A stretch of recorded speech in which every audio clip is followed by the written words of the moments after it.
what's up and welcome back to my channel. Now today I'm going to be giving a review for the film Thunderbolts. Now this is a Marvel Comics superhero film and it's directed by Jake Schreier. I think that's how you pronounce his name.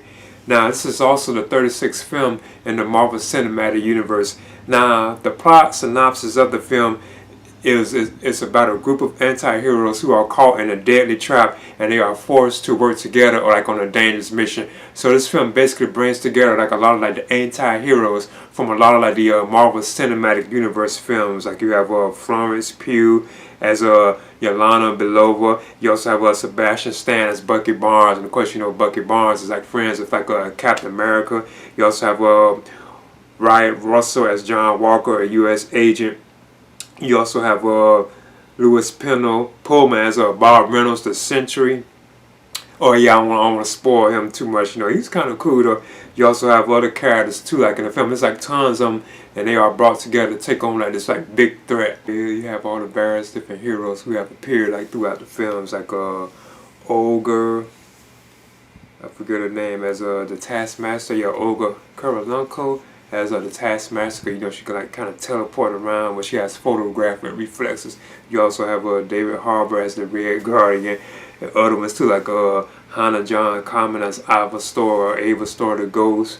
There's like all the various different you know, like characters throughout the Marvel Cinematic Universe. But I guess you could say if you had to pick an antagonist of this film, it is the one that Julia Louis-Dreyfus plays, known as Valentina, like Fontaine. She's actually like the villain of the film, and she's also known as the director of the Central Intelligence Agency in this particular film. Because in the film stars, there's like some controversy with her, and you could tell they're out to get her and so on and stuff like that. They know who she really is like behind the scenes. But like I think the chemistry between like the various like different heroes and like characters and stuff is like pretty cool, and there is like a lot of like hilarious moments where I couldn't help but like laugh at it myself. And there are some pretty cool like action sequences. But for like the bulk of the film, like the first half of the film, they are like trapped like in this like facility, which I thought was pretty cool. Because one while I thought the film would actually, but you could see in trailers that they would be like in different like locations and stuff.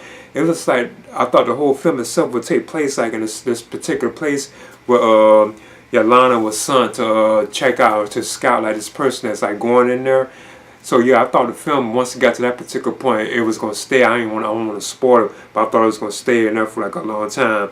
But once they are at the OSE facility, that's what the place was known as, the OSE facility. I think that's what they called it.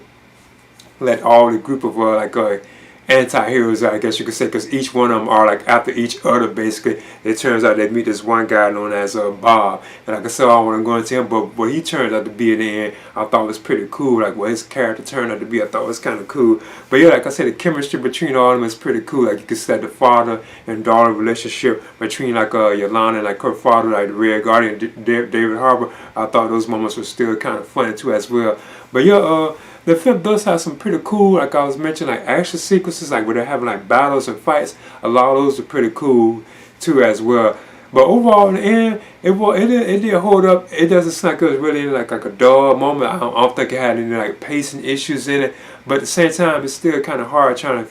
It was really like Valentina, like the character that Julia Louis-Dreyfus played. That was really the antagonist of the film. But there was kind of like another like antagonist too at one point that kind of showed up at the end that was very powerful. But I don't want to spoil it. But at the same time, it was still really like Fontaine, the lady, the Valentina. You could tell that she still was the antagonist of the film. I don't want to spoil it.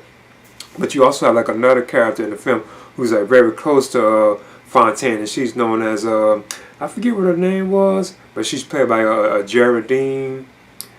I forget what her name was. Yeah, Geraldine. Mel. She's actually Fontaine's assistant, because she was also there giving like hints to like the anti-heroes, like the Thunderbolts themselves. She was giving like hints to them about what was going on, so you could tell she was kind of on the good side too as well. And the name that they got, like the Thunderbolts name, came from like a football team or something like that they were in, like where one of the Thunderbolts characters was in when he was a kid. That's where they get the Thunderbolts like name from. And it turns out the Thunderbolts are really like somebody else, like another team. Now I never heard of the Thunderbolts, But I did hear the other team that they turn out that they really are going to be. You know, I guess that's spoiler territory too. I did hear that particular team, that superhero team, like in comics. You know, but overall, in the end, it was a pretty solid film. Like I said, the pace I thought was pretty cool with it. It wasn't really like any like pacing issues. Like it wasn't really dragging or dull, and there's like still like a lot of like hilarious moments throughout the film. But in Thunderbolts, I'm gonna give it a B minus. I would definitely recommend it for like fans of like these like Marvel cinematic films and stuff like that. It's pretty cool, and there are of course like Easter eggs in the film. You know, you have to stay. There's one I think mid credit point, but if you watch the whole entire credits, it's one like a real long one, kind of the end of the film, like a very long. You'll think the movie's still going. It's so like long, you know.